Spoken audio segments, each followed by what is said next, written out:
Fatehnagar bridge ఏదైతే మరి మెట్లు కూలిపోయిన కరెక్ట్ మెట్ల కిందనే ఎంఎంటీఎస్ స్టేషన్ ఉంది.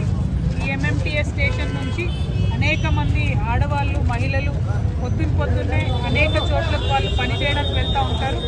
మరి ఇక్కడ పక్కన ఉండేటటువంటి విల్లాస్లో కాలనీస్లో పనిచేసేటటువంటి ఎంతోమంది మహిళలు ఇక్కడ ఫతేనగర్లో ఉన్నటువంటి వాళ్ళకి ఇబ్బంది అవుతుంది. ఈ బ్రిడ్జ్ కింద ఉండేటటువంటి ఎంఎంటీఎస్ స్టేషన్ గేట్ తెరవాలనేది మెయిన్ డిమాండ్. అదేవిధంగా ఇటుపక్క కూడా టికెట్ కౌంటర్ పెట్టాలని ఒక డిమాండ్ ఉన్నది. ఈ రెండింటిని కూడా నేను రైల్వే వాళ్ళతో మాట్లాడి పరిష్కరించడానికి నా వంతు ప్రయత్నం చేస్తాను. ఇంకొకటి, ఈ బ్రిడ్జ్ ఏదైతే మనం చూస్తూ ఉన్నాం, ఈ ఫతేనగర్ బ్రిడ్జ్, ఇది దాదాపుగా మర్రి శశిధర్ రెడ్డి గారు ఆయన అప్పుడు మినిస్టర్ ఉన్నప్పుడు 91-92లో కట్టించిన బ్రిడ్జ్. అంటే 30 ఏళ్ళు అయిపోయింది. ఈ 30 ఏళ్లలో ట్రాఫిక్ రద్దీ బాగా పెరిగింది. ఈ పైకి పోయిన తర్వాత మనందరికీ తెలుసు 3 దిక్కులకు చీలుతుంది రోడ్. అది సనత్ నగర్ దిక్కు ఇటు 3 దిక్కులో పోతుంది రోడ్. అది అయితే ఎట్లయితే ఆ పైన స్ప్లిట్ అయిపోతుందో అట్లనే కింద అండర్ పాస్ కట్టడానికి కూడా మరి ఇదివరకు ప్రభుత్వంలో ఏర్పాట్లు చేయడం జరిగింది. కానీ అది ఎక్కడ ఆగిందో ఎందుకు ఆగిందో టెండర్ ఆగిపోయింది.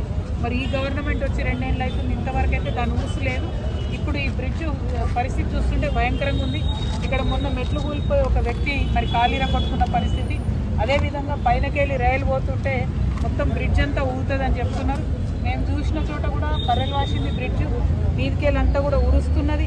కాబట్టి ఈ విషయాలన్నీ ప్రభుత్వం ఇమ్మీడియట్గా పెద్ద దుర్ఘటనలు ఏవి జరగకముందే గమనించుకొని తక్షణమే ఆ టెండర్ పిలిచి వర్క్ మొదలు పెట్టాలి.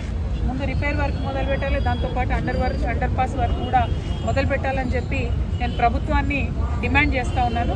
Thank you. జై తెలంగాణ.